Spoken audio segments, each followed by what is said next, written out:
নারীর জন্য জান্নাতে যাওয়া খুব সহজ। তার এক পা, নারীর এক পা জান্নাতে এমনি ঢুকে আছে। আর কিছু কাজ করলে, 4টা কাজ করলে বাকি পাটাও জান্নাতে ঢুকাই দিবে কে?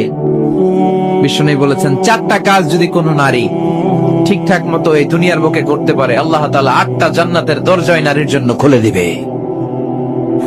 1 নম্বরে বিশ্বনবী বললেন, আল মারআতু ইযা সাল্লাত খামসাহা, কোন নারী যদি 5 ওয়াক্ত সালাত সময় মতো আদায় করে, ওয়া সামাত শাহরাহা, রমজানের রোজাগুলো ঠিক মতো রাখে, আতাআত বালাহা, স্বামীর আনুগত্য করে, ওয়া হাফিজাত ফুরুজাহা, নিজের লজ্জাস্থানের হেফাজত করে। 4টা, কয়টা?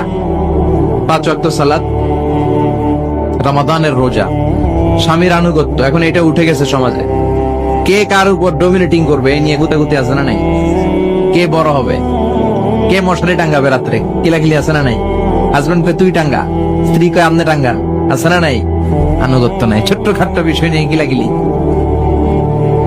এজন্যই ফ্যামিলির মধ্যে শান্তি নাই। আমার বোনেরা, এই যে মহিলা সমাবেশে আসছেন, যাদের বিয়ে হয়েছে, হাজবেন্ড পেয়েছেন, এই হাজবেন্ড আপনার হীরার টুকরা, এটা আপনার জান্নাত।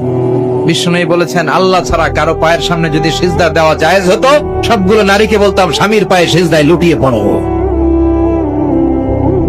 আল্লাহ ছাড়া যেহেতু কারোর সামনে সিজদা দেওয়া যায় না, তাই আমি এটা বলি না। যদি জায়েজ হতো, সব নারীকে বলতাম স্বামীর পায়ে লুটিয়ে পড়ো, স্বামী তোমার জান্নাত। 5 ওয়াক্ত সালাত পড়বেন, রমাদানের রোজা রাখবেন, স্বামীর আনুগত্য করবেন, নিজের লজ্জাস্থানের হেফাজত করবেন, নিজের সতীত্ব, নিজের সম্মানের হেফাজত করবেন। এই 4টা কাজ যদি কোনো নারী দুনিয়ার বুকে করতে পারে, তার জন্য 8টা জান্নাতের দরজা খুলে দিবে কে? আল্লাহ। এজন্য বোনেরা, আপনাদের জন্য ইসলাম পালন করা সহজ। আপনারা হচ্ছেন অনেক বড় একটা